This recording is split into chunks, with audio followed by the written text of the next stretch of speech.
భారత రాజ్యాంగంలోనే అత్యంత వివాదాస్పదమైన ఆర్టికల్ 356 గురించి ఇదొక క్విక్ బ్రీఫ్.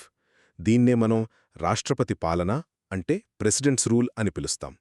సింపుల్గా చెప్పాలంటే ఒక రాష్ట్ర ప్రభుత్వం రాజ్యాంగం ప్రకారం పనిచేయట్లేదని సెంట్రల్ గవర్నమెంట్ కనిపిస్తే ఈ ఆర్టికల్ వాడి ఆ ప్రభుత్వాన్ని రద్దు చేసేయచ్చు.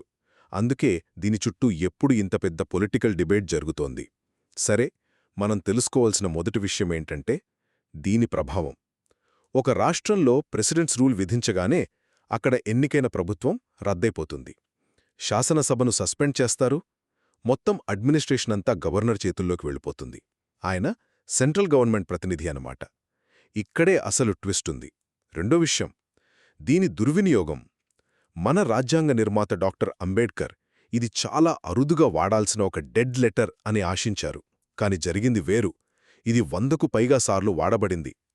సెంట్రల్లో ఉన్న పార్టీలు దీన్ని ఒక పొలిటికల్ వెపన్లా వాడుకుని తమకు నచ్చని రాష్ట్ర ప్రభుత్వాలను కూల్చేశాయనేది ఒక పెద్ద ఆరోపణ. ఫైనల్గా ఈ దుర్వినియోగానికి అడ్డుకొట్టవేసిన ఒక కీలకమైన మలుపు. అదే 1994 సుప్రీంకోర్టు తీర్పు, ఎస్ఆర్ బొమ్మై కేస్. ఈ జడ్జ్మెంట్ రెండు చాలా ముఖ్యమైన రూల్స్ పెట్టింది. ఒకటి, ప్రెసిడెంట్స్ రూల్ నిర్ణయాన్ని కోర్టులో ప్రశ్నించవచ్చు. రెండు, ఒక ప్రభుత్వానికి మెజారిటీ ఉందో లేదో తేల్చాల్సింది అసెంబ్లీలో జరిగే ఫ్లోర్ టెస్ట్లోనే కాని రాజ్భవన్లో కూర్చొని కాదు.